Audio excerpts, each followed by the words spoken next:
The Continental is a decent entry in the John Wick franchise.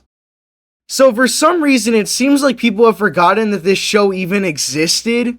I remember barely hearing about it when it came out, and even John Wick fans were hardly even mentioning it.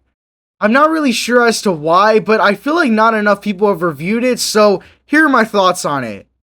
The show is a mixed bag that leans more towards good. There's a lot of great elements in this series, but man, are there some things that really hold it back. There's a lot of good content in this, a lot of good action, world building, and all the stuff that you would want in a John Wick spin-off.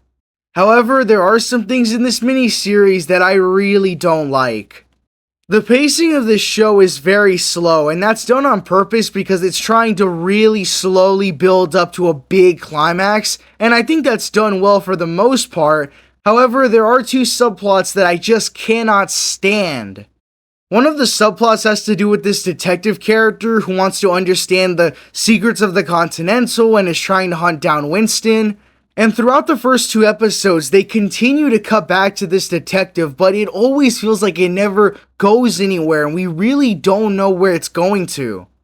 And in the final episode, the motivations are finally revealed, and I kind of like the twist, but at the same time, they really keep cutting back to it in the first two episodes, and it becomes so annoying when you're trying to get invested in the main story, and this random detective subplot shows up that doesn't have much to do with the story, and also doesn't have that satisfying of a payoff. There's also another subplot that has to do with these Chinese gangsters, and I also think that this one is just as unnecessary. It really drags out the show, and it makes it a lot longer than it needed to be.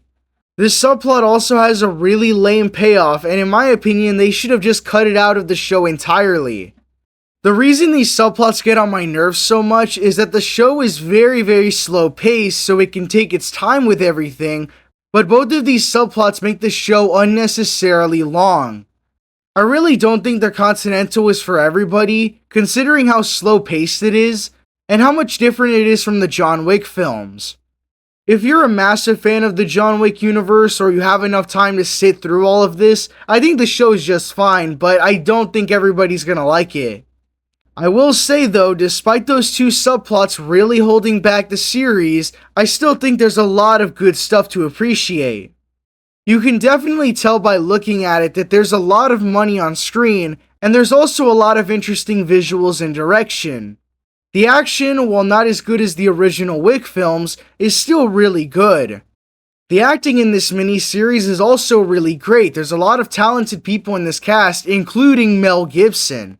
Mel Gibson is one of the perfect choices for a Wick villain, and I'm happy that he finally made it into this universe.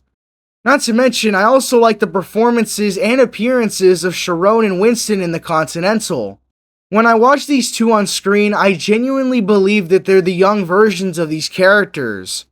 They're both written and acted very well in a way that's very believable. And I've always felt like the John Wick universe was just begging for some spin-offs because the Wick universe has so many good characters that really deserve a spin-off, so I'm very happy that Sharon and Winston got their own. Even though the Continental has its problems that hold it back from being amazing, I would definitely recommend this to people that have seen the Wick films and to anybody that wants to see more of the John Wick universe.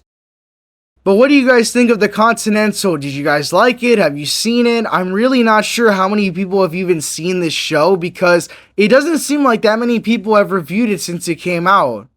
I personally thought it was a bit of a mixed bag that had a lot of good things going for it, a good show that could have been better.